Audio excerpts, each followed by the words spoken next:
পরিবারের যদি কেউ পড়ালেখা করে থাকে, ছেলেমেয়ে থাকলে ইসলামী যুবক সমাজের পক্ষ থেকে 10,000 টাকা দেওয়া হবে।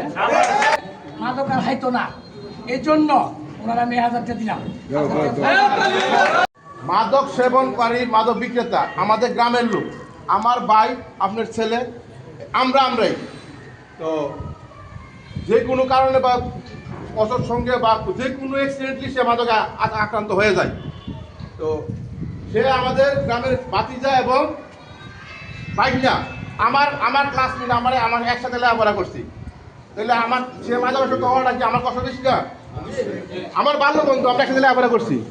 তো সে আমার কাছে প্রতিজ্ঞা বক্তব্য দিয়েছে, মামা আমি আর মাদক সেবন করবো না, এর সাথে সম্পৃক্ত থাকবো না। ঠিক আছে? তা আপনারা গ্রামবাসী আমাকে পরীক্ষামূলকভাবে আমাকে ইয়ার করতে পারেন, সময় দিতে পারেন।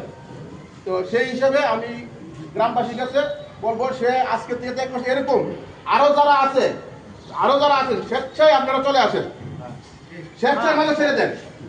স্বেচ্ছায় মাঝে ছেড়ে দিলে সবচেয়ে ভালো হবে, বিক্রি এবং খাওয়া ছেড়ে দেন সবচেয়ে ভালো হবে, যেন আমাদের অ্যাক্সিডেন্ট না দিতে হয়। তা আমি আমার এই বাল্য বন্ধু আমার বাইকটাকে আন্তরিক ধন্যবাদ চাই, যেন আমি তাকে আবার দ্বিতীয়বার বন্ধু হিসাবে আবার গ্রহণ করে নিলাম।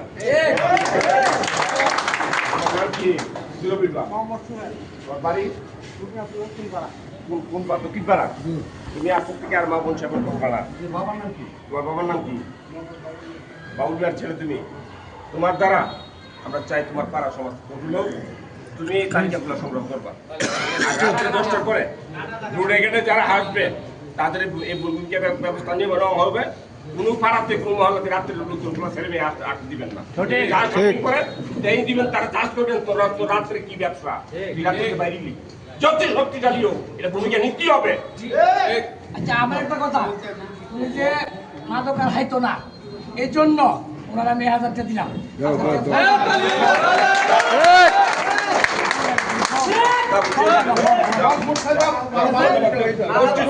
তারপরে পরিবারের যদি কেউ পড়ালেখা করে থাকে, ছেলেমেয়ে থাকলে ইসলামী যুবক সমাজের পক্ষ থেকে 10,000 টাকা দেওয়া হবে।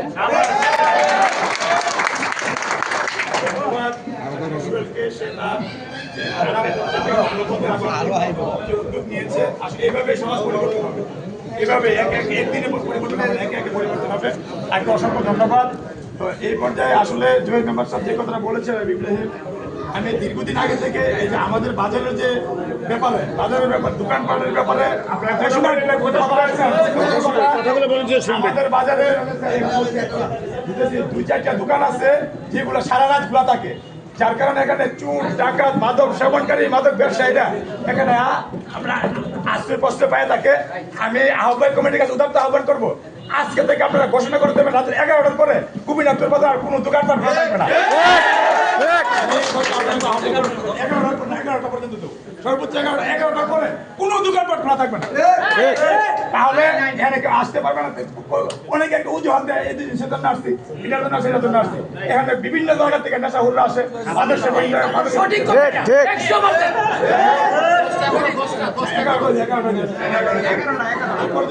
আমরা শুনেন, আজকে কিন্তু আমরা অনেক সময় অনেক